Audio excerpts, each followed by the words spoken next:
I was on a chat room website and I was getting hateful messages and kicked out of the rooms. So this is what I decided to play instead.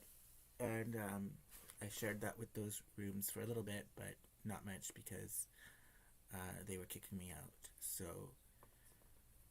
um, I only do this. I'm not starting. I'm trying to play nice with people, but they're not playing nice with me. So I'm not going to just sit back and take abuse and just do nothing. Like, I defend myself. So, why? Like, why wouldn't I? But anyways, I think it was actually good. I'm grateful for my haters because I'm glad I went through all these videos. I don't actually have them all on my current YouTube channel, so it made me realize which ones need to go up. Because I used to have a channel dedicated, a YouTube channel called Melania Trump Fashion Icon, and that was a very successful YouTube channel. I got 1,000 subscribers within about 2 months of starting that channel, and the videos had huge numbers of views. It was in comparison, my Tommy's Tunes channel, cartoon style music videos. About half of them are about our Madonna songs and remixes. That has taken almost 5 years to get up to having 1,000 subscribers, whereas with Melania Trump it only took 2 months. And I'm shocked by that because I would have thought that the YouTube crowd, most of the people on YouTube, that Madonna would be much more popular with them than Melania Trump. But really, she's not. Melania Trump is a much bigger hit on YouTube than Madonna. So that's shocking. But I mean, in these gay chat rooms that I'm on, those people don't like Madonna either. So I didn't know Madonna was so hated by gays. I thought she was a gay icon. But whatever. I don't know. We're living in very strange times. Um, um, but I made those videos. Those were the Melania Trump fashion icon videos. Those were my first videos that I made, really. And I made one or two different videos before that, but those were my first real videos that I was making regularly and having a dedicated YouTube channel for. And so that's where I really learned how to make videos. They're very well done in terms of the graphics. I used a very good program that you can't even get anymore. I used Mozilla. No, it's now bought by Adobe Fireworks, but it used to be the same company that had Dreamweaver. Fireworks, anyways. It's a very good graphics program. That's how images are very like crisp and in line with each other. Um, um, and I did not narrate with my own voice. There's nothing in these videos that can be traced back to me. I used a computer generated voice, and the reason for doing that was because I was a closeted Trump supporter when I was making these in like 2019, 2020.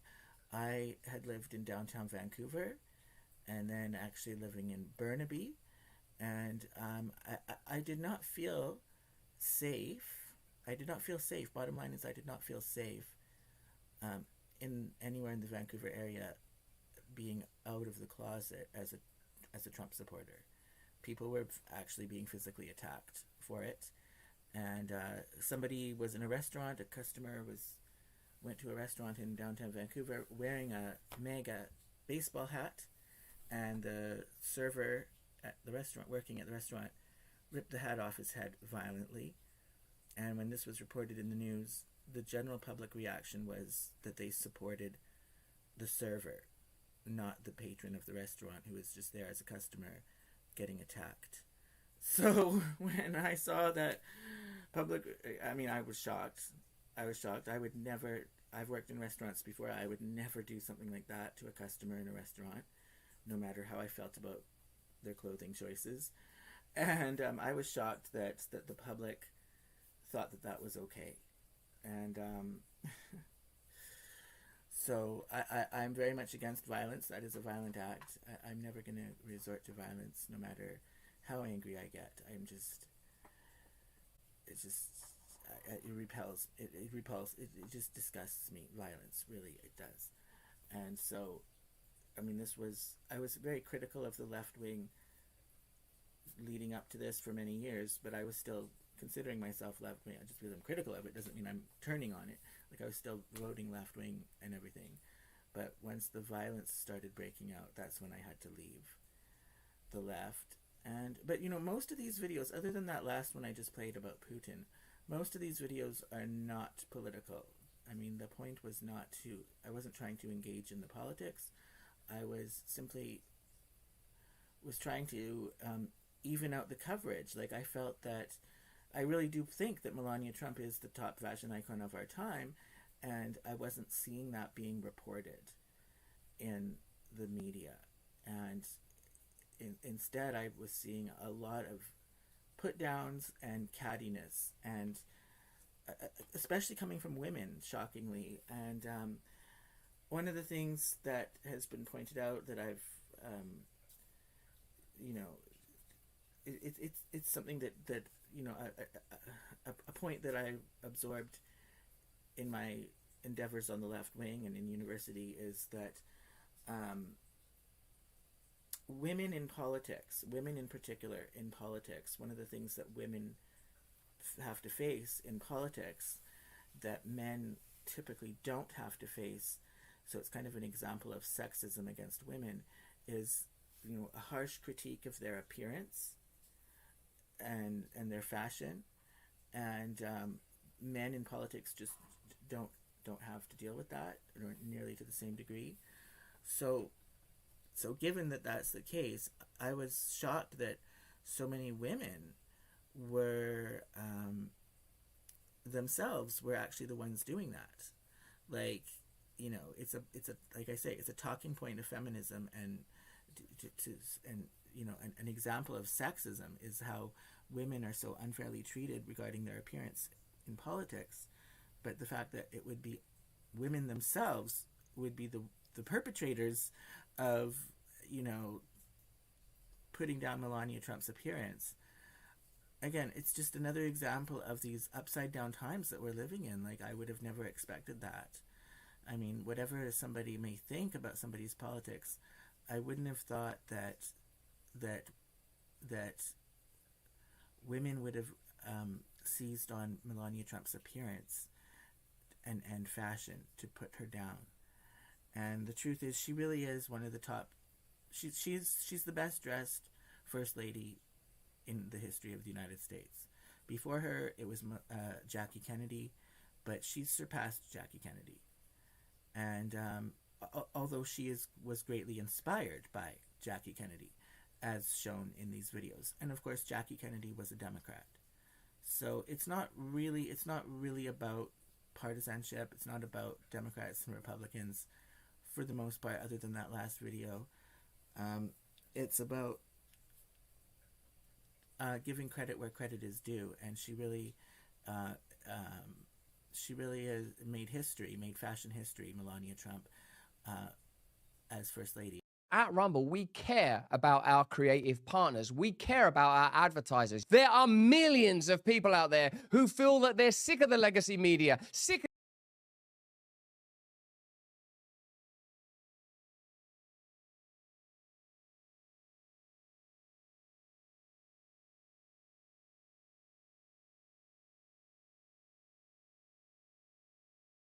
and she continues to do so in her second term in office. Of course, all these videos were made before the second term. Okay, they were made during the tail end of the first term, and then after it, when Trump was no longer in office. And I'm very proud of them. I think they're very good. People used to just love them, and had a lot of comments. People used to demand all the time that I not use the computer voice, because some people have a hard time hearing that. But again, I just didn't feel safe using my own voice. I mean, now I'm open about it. Like, it would be it's ridiculous that I wouldn't be open about that. I mean, I came out as gay. I was the first openly gay boy in my high school, which was Churchill in Vancouver in the 90s. It was very difficult to do. I've faced death threats and only very narrowly escaped being beaten several times, had to run. Um, as difficult as that was, and it was very difficult,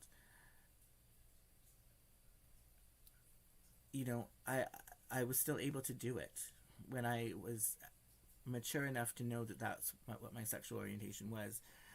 It didn't take me long before I came out. But whereas with the Trump stuff, it took me several years before I was able to be open about that. And I still have a hard time with it in a lot of situations. So, wow. I mean, it's I've had experience of being in the closet as a gay person. I've experienced being in the closet as a Trump supporter. And the Trump supporter closet was harder to get out of. And that's saying something, because the gay closet was hard to get out of too. But the fact that something would be harder, like, wow. But see, that's the thing why I had to do it, is because I wouldn't be able to live with myself thinking, well, when you were 16, you had the courage and strength and courage to come out as gay when you were 16, but now that you're in your 40s, like, I don't have the courage to come out as a Trump supporter. Like, that would make me feel pretty lame about myself. Like, if I was strong enough to come out as gay when I was 16, I would think I should be strong enough to come out as a Trump supporter in my 40s. And so I have. I mean, I'm not such... I was a Trump supporter. I'm not really actively out supporting and campaigning for Trump now. I'm critical of a lot of things that he's done. But there's no politician in this world, really, that I would support everything that they do. So just because I'm critical doesn't mean that I'm not still a supporter. Like, I am basically still a supporter. My enthusiasm for him has gone down quite a bit because, like I say, there's been a lot of things he's done that I haven't liked. But overall, I think he's done a better job than the alternatives.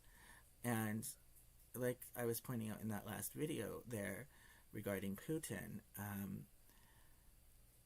like, we don't want to have a nuclear war.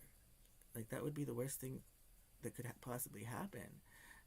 But that's what the Democrats are leading us towards with their stance towards Russia and Putin and getting the United States involved in a war in the Ukraine. So, and that's what Hillary Clinton was promising during the 2016 campaign, that she was going to make Syria into a no-fly zone for Russia, right on Russia's doorstep. Flights from Russia to many European destinations would have to go through Syria, so that they would be saying that that's a no-fly zone. I mean, that in itself is like declaring war on Russia. And so I couldn't support a candidate who would, again, I'm against violence, so that also involves being against war. I couldn't support a candidate who would bring us into a war situation with Russia. And of course, that's where we ended up being, in a war situation with Russia as soon as the Democrats returned to power after Trump lost in 2020. And that situation continues to go on to this day in the Ukraine, even with Trump as president now. Although he has tried, to his credit, Trump has tried and come very close to negotiating a peace treaty with regard to the Ukraine. And his efforts, though, at creating a peaceful situation with Russia are thwarted by Democrat conspiracy theorists who think that he's somehow in bed with Putin, just simply because he doesn't want to go to war with a nuclear power. Like, I don't understand their thinking. I understand where their minds are at. These Democrats and left-wing people, like, when I was on the left wing, the left was against war. And I protested the Iraq war very strongly. And when I went to those protests, like, I meant it. And so I'm not wanting to have another war. Even a way worse war than Iraq. Like, a war with Russia is like the worst thing you could imagine. That's actually nuclear war. That means that probably all of us are going to die.